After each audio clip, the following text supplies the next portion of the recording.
Gang, let's start with the front page of the national broadsheet with the Australian. Step on the gas is the splash tomorrow for a faster green push.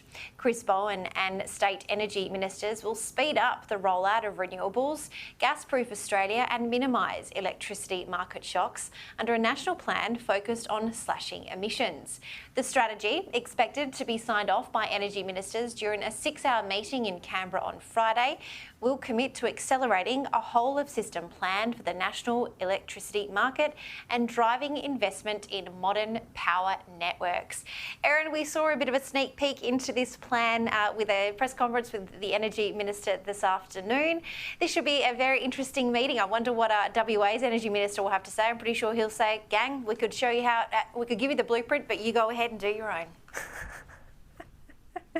Well, that's almost like everything else in reverse, where WA doesn't want to learn from anybody else. But we'll leave it at there. Isn't it nice?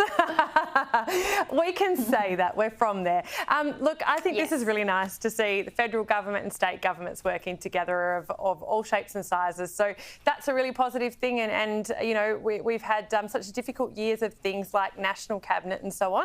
So to see the, you know, state premiers and the federal government work together is a really positive thing, and on something that is so important right now for our country as well. I think that this is a really great thing to see.